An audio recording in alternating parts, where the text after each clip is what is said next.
The scream ripped the night and died in the rotting beams, and the farmhouse swallowed the echo like a mouth closing. Wind coned the wheat with a wet hiss, and cold pushed in like a hand.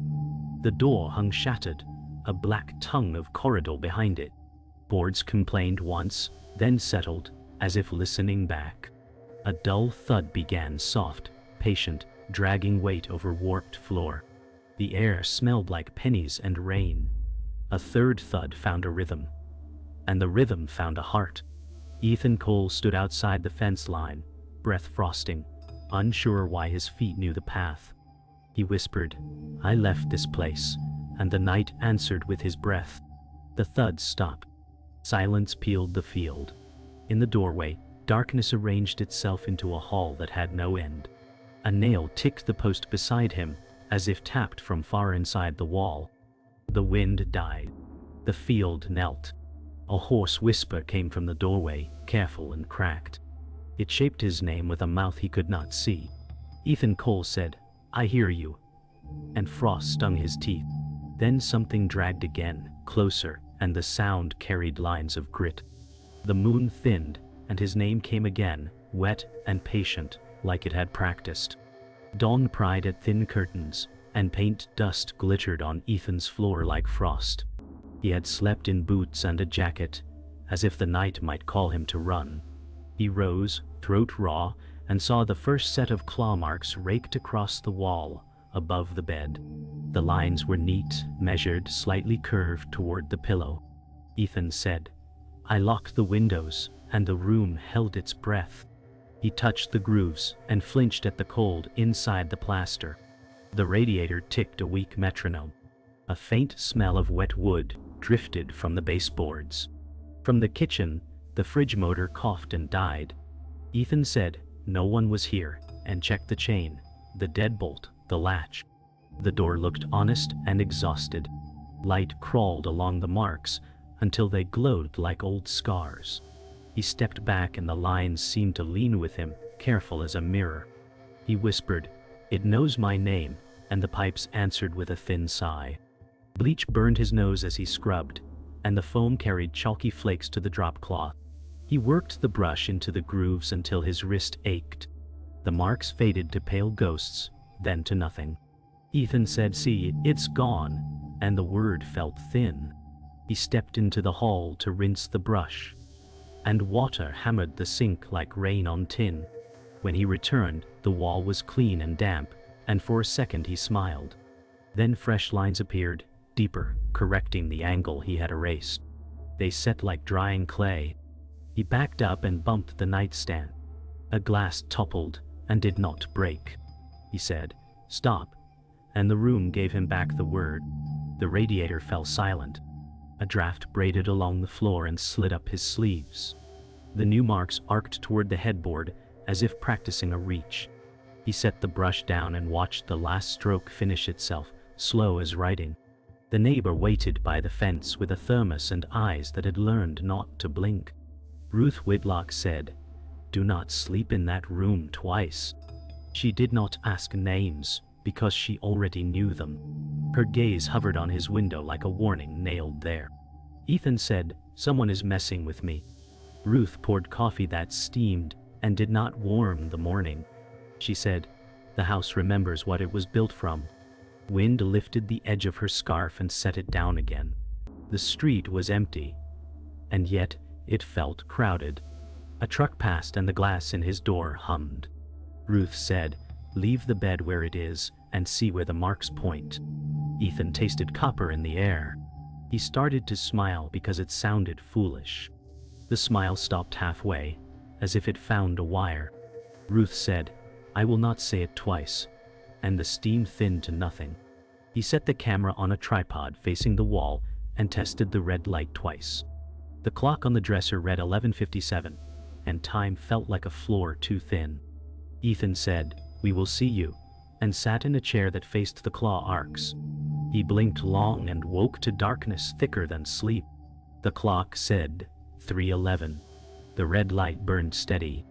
A low drag moved behind the studs, close as breath. He held still and counted his pulse. At 3:12, The camera clicked, whined, and died, as if a hand had covered its eye. He did not move. The room hummed like a wire held between two teeth. A new scratch threaded itself down toward the pillow, slow and deliberate. He whispered, "Open," and the house answered with cold that pinned him to the chair. The minute hand ticked once, and would not tick again. Ethan sat at the kitchen table, phone pressed against his ear, as Claire's voice filled the quiet. She asked why he had left the city, and his eyes wandered to the claw marks just beyond the doorway. He said, "I needed a place to start over," and the words shook with exhaustion. She reminded him of the panic spells that once left him gasping in crowded rooms, and the silence after her words reminded him they were never gone. He said, "This house is different," but the wall seemed to lean toward him. Claire's sigh carried warmth, but he felt it crack against the chill air in the room. The coffee on the counter had gone cold, and steam rose only in memory. Ethan whispered, "I can't tell you everything yet," and his hand tightened around the phone. The kitchen clock ticked too slowly, like it was straining. A groan echoed from the pipes below the floor, and he said, "I'll call you tomorrow." She tried to laugh, but it sounded afraid, and he ended the call before he had to answer. The next day he studied the claw pattern again, tracing each line with his eyes. The grooves were evenly spaced, almost neat, as if carved with deliberate care.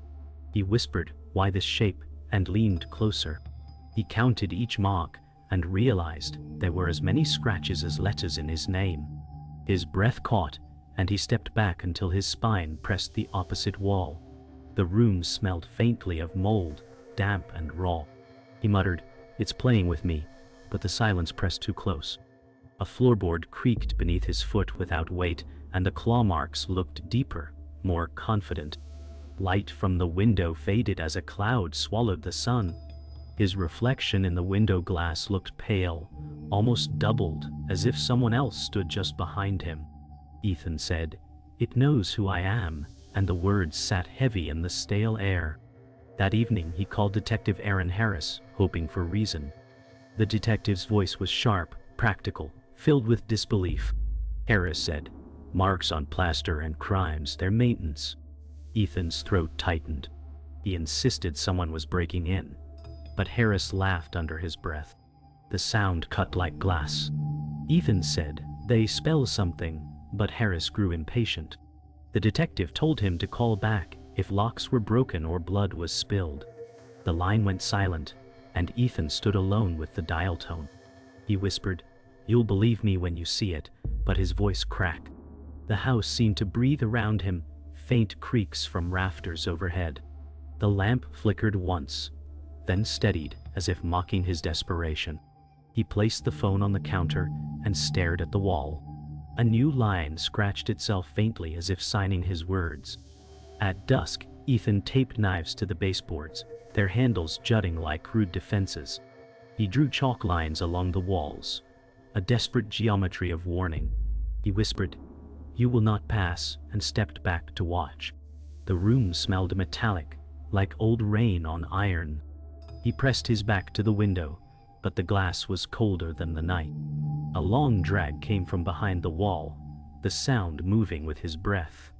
The chalk dust lifted as if stirred by unseen hands. The knives trembled slightly in their tape, shivering like leaves in a storm. He said, "Show yourself," but the air only thickened. The lines he drew curved toward the bed, bending themselves as if erased and redrawn. The shadows on the wall stretched thin, unnatural, like they belonged to figures that were not present. Later he found something small wedged into the plaster. A human fingernail, broken and raw. His hands shook as he pulled it free. The nail held faint flecks of white paint, the same as his wall. He whispered. This was inside, and nausea climbed his throat. He set it on the dresser, but it seemed to twitch in the edge of his vision. He said, "Who were you?" And the silence answered like a smirk. The radiator clanked once, then stilled, and the room turned colder. He pressed his palm to the wall and felt warmth under the surface, like breath trapped in lungs. A shiver lanced his spine, and he stepped back, eyes wide. He whispered, "It isn't outside at all. and the claw marks seemed to glisten in agreement. The fingernail lay motionless, but he no longer trusted it. Ethan found Mara at the hardware store, comparing packs of screws like they were talismans. She said, "Buy the ones that bite deep." He asked why, and she did not smile. The aisles smelled like cut pine and dust. She said, "Your house remembers names." He tried a laugh that felt rented. The clerk rang up duct tape and chalk, and the bell over the door rang like a warning. Mara said, "You heard it in the wheat." He asked how she knew, and her gaze slid toward a display of deadbolts. She said, "I lived in that place." The word lived hung like a splinter. Ethan said, "It is only walls," and the hum of the lights faltered.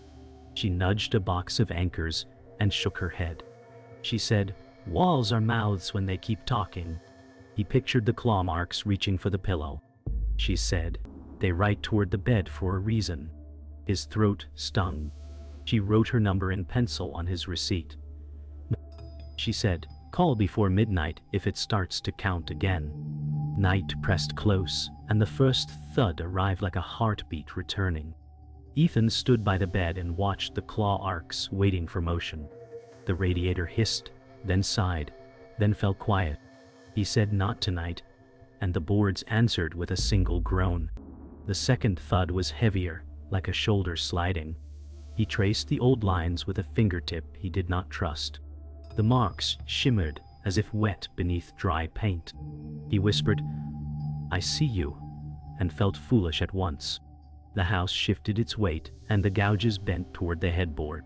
The turn was subtle, a patient correction.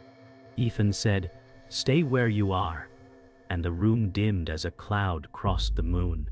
He set chalk on the sheet to mark the angle. The chalk rolled off and tapped the floor. He watched a faint, fresh scratch extend by the width of a breath. He did not breathe until it stopped. Sleep came like a fall through attic dust. He dreamed of a hallway full of water, boards floating like tongues bitten through. A rope scraped a beam and whispered across his shoulder. He walked toward a pantry door that never reached his hand. Ethan said, "Open," and the water set it back. Nails raked along the underside of the flood. He felt the drag tug his wrists. He woke with a gasp, and the room stuttered into focus. The clock blinked wrong, and his pulse hammered. Under his nails, grit bit like sand. He went to the sink and watched brick dust cloud the water. He said, "Where did I touch?" And the mirror did not answer. The taste of cellar air clung to his tongue. He pressed his fingers to the wall and felt warmth, like a mouth on the other side. He kept washing, but the water kept blushing rust. Detective Aaron Harris arrived with a notebook and a look that filed things. He tapped the doorframe and said, "Show me." Ethan led him to the bedroom and pointed at the wall. Harris said, "Old house, bad plaster," and clicked his pen. The wall exhaled a low creak. Ethan said, "Watch the surface," and held his breath. The bulge rose near the center, slow, like a lung deciding to fill. Harris stepped closer, and the curve pushed out another inch. He stopped writing. He said, "Is there a crawl space?" But his voice missed its confidence. The bulge slipped back a fraction, as if it were embarrassed to be seen. Ethan said, "It breathes," and the room cooled. Harris touched the paint with the back of his knuckles and flinched. He said, "Warm." The radiator ticked once and stayed mute. His pen hung above the page and did not land. They reviewed last night's footage on Ethan's laptop, the screen glow making the room feel smaller. Wind hissed over the built-in mic like a secret that could not wait. At 3:06, a shadow crossed the exterior siding, dragging something heavy. Ethan said, "Pause there," and the frame shivered under compression. The shape was wrong, too tall and too lean, as if stitched from absence. Harris said, "A person with a tarp," but the voice lacked iron. The audio dipped, and a whisper rose, hoarse and careful. It said, "Open," and the word fogged the speakers. Ethan felt the chair tilt without moving. Harris rewound, and the whisper sharpened, almost eager. The shadow hauled its burden past the bedroom window and stopped under the eave. The red lead in the reflection flickered, then went dark. The file ended 2 minutes early, as if it had been excused. Ethan sat in the county archive, surrounded by the hush of papers that had forgotten their owners. The clerk slid yellow deeds across the desk. He traced ink that bled through brittle pages. He whispered, "My house was built from ruins." The ledger spoke of timber salvaged from a farmhouse fire decades ago. The ash still seemed to cling to the words. Ethan said, "They carried the walls into new walls." His hand trembled as he saw the entry, the address matching his rental. He felt the weight of something borrowed but not forgiven. The clerk asked if he wanted copies, but his throat refused to answer. The lights above hummed unevenly. He whispered, "The house remembers," and folded the deed like it might bite him if left open.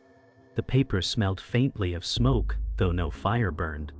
He left the building with a shadow that felt older than him. Ruth Whitlock met him on her porch, clutching a wool shawl. Her eyes were red from old memories she could not bury. She said, "My father owned that farmhouse." Ethan froze at the confession. She added, "He nailed a boy in the pantry so the scratching stayed in one place." The words sank like nails themselves. Ethan said, "That isn't possible," but her face said it was. The porch boards creaked under a ghost of weight. Ruth whispered, "I still hear him when the wind comes from the east." Ethan's breath left him with no return. She said, "Do not pull at the boards, or you'll let him out twice." The steam from her mug curled upward and thinned into nothing. Ethan stepped back, his heart stuttering like an old clock. He muttered, "The walls are not empty." Ruth closed her eyes as if to seal a door. In his bedroom, Ethan pulled away loose plaster and found marks not made by claws, but by a child's hand. They were tally marks, sets of 5, then 6, then 7, carved carefully into lath. His breath shook as he counted them, nights recorded in silence. He whispered, he was keeping time. The dust settled on his hair like ash. The radiator clicked once, like a response. He traced the last set of lines and found them unfinished, halted mid-stroke. Ethan said, "You never slept again," and the gouges seemed to confirm it. He saw scratches smaller, like fingernails breaking on wood. The tally marks stacked toward eternity, but stopped too soon. He staggered back and dropped the plaster, which cracked like bone on the floor. He whispered, "He lived inside the wall," and the words scraped his throat raw. That night, he studied the gouges again, but something shifted. When he moved left, the scratches bent left. When he leaned back, the lines curved as if following. He whispered, "You're tracing me." The marks mirrored his stance, cautious as a predator. He stepped aside and saw them bend again, stretching like shadows with purpose. His breath rose in clouds, though the room was warm. He muttered, "You are not a memory," and the air agreed with a low creak. He backed toward the bed, the marks lengthening toward his headboard. The reflection in the mirror showed gouges forming before his body moved. He whispered, "You are already ahead," and cold wrapped his ribs. The house tilted, or maybe just his trust in gravity. The scratches glistened with moisture like living flesh. Driven by dread, he tore more plaster away and struck wood not meant for him. Behind the lath was a small charred door set inside the studs. It was blackened, hinges rusted but intact. Ethan whispered, "They built it into the wall." His pulse hammered loud enough to mask the wind outside. He touched the wood, and it was warm. He stepped back, chest heaving. The claw marks on the wall now all bent toward the door like compass needles. He said, "It has been waiting." His voice sounded smaller than the creak that answered. Dust swirled in the stagnant air. He froze as 2 knocks came from inside, slow and deliberate. His knees weakened. He whispered, "You are still there," and the silence that followed was heavier than the sound. Ethan pried the hidden door open and found a keepsake box wrapped in soot. The lid resisted, then yielded with a groan. Inside were Polaroids curled with age, their colors faded into bruised tones. His breath snagged when he saw his own face as a child standing near the farmhouse ruins. He whispered, "I was here," though no memory agreed. The boy in the photo wore the same scar near the brow he carried now. He turned the photo, and the date scrawled in pen made his stomach tighten. It was years before he thought he had ever come. He said, "Someone watched me then," and his voice cracked like glass. The house creaked in slow answer. He clutched the photo, and the walls seemed to lean inward. The Polaroid edges smelled faintly of smoke. Ethan whispered, "You've known me longer than I knew myself," and the air shifted colder. Claire came by after his frantic call, her voice shaking before her footsteps even reached the porch. She said, "Our mother took us here once," and her eyes wouldn't meet his. Ethan asked, "Why don't I remember?" She said, "You screamed every night, and she said the land would cure you." The words carved deeper than any claw. He stared at her as if the years had folded wrong. Claire said, "We left fast when you started drawing doors on every wall." Ethan's throat closed around air that tasted of ash. He muttered, "It followed me back." She flinched as if struck. The wind pressed against the windows, and the house joined the silence. Claire whispered, "You were never supposed to come again." Her hand trembled around his. He pulled away, the Polaroid burning in his pocket like proof. Mara arrived without knocking, rain dripping from her braid. She said, "You think I drift, but I ran." Her voice was sharp, but her eyes were tired. Ethan asked, "From this house?" She nodded once. She said, "It wrote my name too, but yours came before mine." The words cut with weight. He asked, "Why come back?" and she looked at the floor. Mara said, "Because it never stopped whispering your name." Ethan's pulse quickened like a warning drum. She reached into her coat and pulled out her own Polaroid, water-worn, with his image blurred in the background. He whispered, "It knew me through you," and the house groaned in agreement. Mara said, "You were always the one it wanted." Her hands shook as she set the photo down. The window pane rattled with invisible breath. Milton Pike appeared in the doorway, his smile wrong for the storm outside. He said, "You've lasted longer than most." Ethan froze at the landlord's sudden arrival. Pike said, "I rent only to names from the ledger." His eyes gleamed with something more than greed. Claire whispered, "You used us," and her words trembled. Pike said, "Not me. The house finishes what began."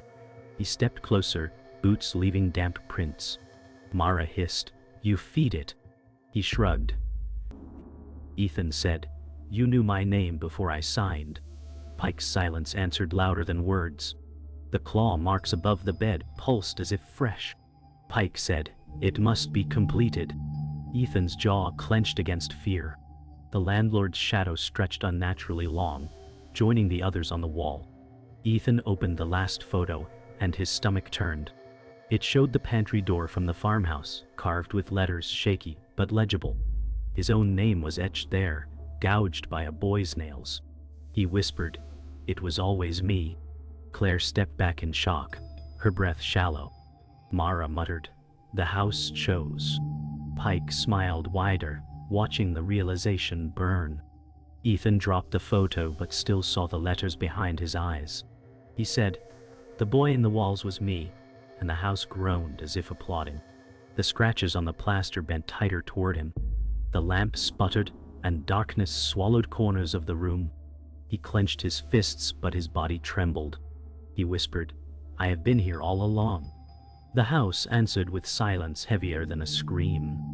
Ethan, Mara, and Detective Harris stood before the charred door while the house held its breath. Harris said on 3, and his voice tried to sound official. Mara whispered, "It listens when you count." The knob burned cold against Ethan's palm.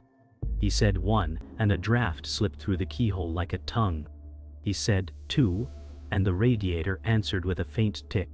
He said 3, and the hinges moaned awake. The door peeled inward to a space that was narrower than a closet and deeper than a throat. Air spilled out, colder than weather, older than the house. Mara said, "Do not step in," and caught his sleeve. Harris raised the flashlight, and the beam trembled over blackened lath. Ethan whispered, "I hear it breathing," and the light thinned as if swallowed. A smell like drowned matches rolled over them.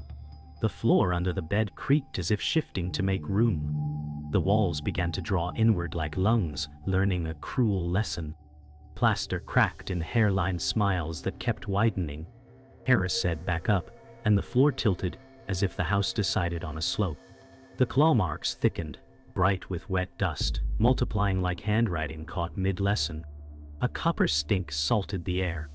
Ethan said, "It wants the bed against the mouth," and his words fogged the dark. Mara dragged the frame away, but the casters fought as if glued.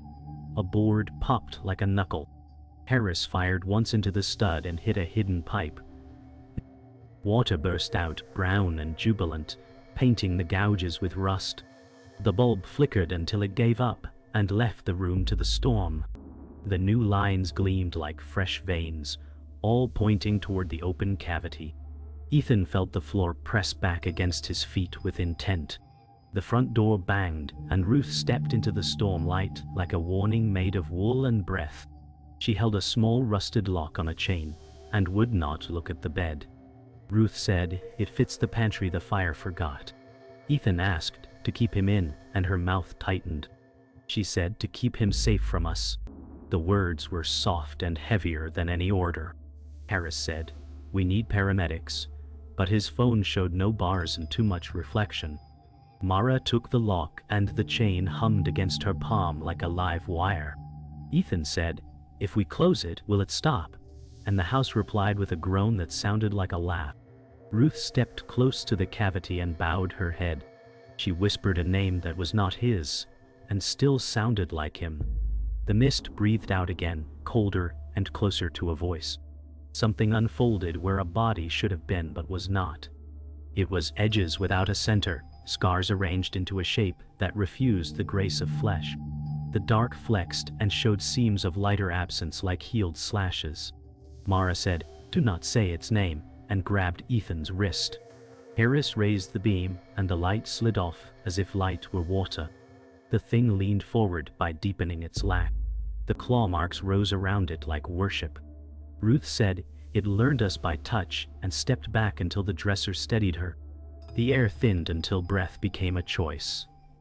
The creature's outline rippled, and the ripples mapped a child's height and a grown man's reach. Ethan whispered, "It is a room that remembers pain," and the room remembered louder. The chain rattled in Mara's fist like a clock with no face. Ethan felt his name building in the dark like a tide. He said it first, a whisper that tasted metallic. The walls repeated it together, every gouge a mouth. The chorus filled the studs and pressed on his ribs. Mara shouted, "Hold the frame," but the bed slid toward the cavity as if the floor had turned to slope and insistence. Ruth lifted the rusted lock, and the chain swung like a pendulum that counted down. Harris lunged and caught Ethan's jacket while his boots skated on water. Ethan said his name again, and the chorus answered closer, pleased. The absence leaned, and the room leaned with it. The chair toppled and the clock fell, and would not tick. Ethan said, "I am here," and the house took the words as permission. Bull tightened, careful as a hand. He braced, but the dark held his weight like memory. Dawn found the house still, and the air unnaturally clean, as if nothing had stirred for decades. Ethan's chair sat empty, facing claw-marked plaster now smooth like untouched paint. The floor was dry, though the storm had raged. Ruth whispered, "It finished," and her voice cracked with both grief and relief. Harris looked at the wall and muttered, "It looks new," his words hollow. Mara stood silent, clutching the rusted lock until her knuckles whitened. The bed was returned against the wall without sound or scrape. The house hummed like a throat clearing itself, then quieted. Outside, the morning birds sang too quickly, as if trying to fill a silence that did not want to be filled. Ethan's absence was heavier than his presence had been. By afternoon, Milton Pike was gone, his ledger left on the kitchen table. Pages fluttered in the draft as if freshly written, though no hand held the pen. Harris flipped through and found every name scratched out, except one line still fresh. "Paid," Mara said. He gave it what it wanted, and her voice shook. Ruth refused to touch the book. Ethan's name was no longer there, erased clean, as if he never lived. The house creaked once and settled into silence. Harris said, "It's closed," but his eyes betrayed disbelief. The ledger pages smelled of smoke and damp wood. Mara whispered, "It will write again," and the lamp flickered without reason. On the counter, Mara left a cassette tape with Ethan's name scrawled faintly across the label. She said, "He'll want this played," though her voice broke on the words. Harris pressed play, and static rushed the room like a tide of insects. Beneath the static came slow, shallow breathing. The rhythm matched Ethan's cadence when he panicked, but it was steady, almost satisfied. Ruth muttered, "That's not him," but the breath continued. Mara closed her eyes and whispered, "It followed him inside." Harris stopped the tape, but the static continued faintly from the recorder, though no reels turned. The air smelled metallic, as if breath itself had rusted. Claire entered the bedroom days later, her eyes searching walls that no longer bore scars. She ran her fingers through dust and froze when she saw small handprints leading up the plaster, perfect and deliberate. She whispered, "Ethan," but the room gave no echo. The prints were child-sized yet pressed deep as if made from inside. Ruth stood behind her and said nothing, unwilling to enter. Claire's breath hitched and she stepped back, her reflection in the mirror warped, as if Ethan's outline leaned over her shoulder. She whispered, "You're still here," and the room's silence answered. The handprints shone faintly when light crossed them, like damp clay not yet dried. At dusk, a new tenant carried boxes through the doorway, humming faintly to cover the creaks. The air felt cleaner than it should have. He set down the first box in the bedroom and stretched his back. The walls gleamed with fresh white paint. He muttered, finally quiet, and exhaled. From the dark corner, a whisper shaped his name. He froze, listening, breath trapped. The gouges began again, faint scratches curling downward from ceiling to floor. The room held its breath with him. The last of the sun faded behind the glass, and the silence folded shut around his name.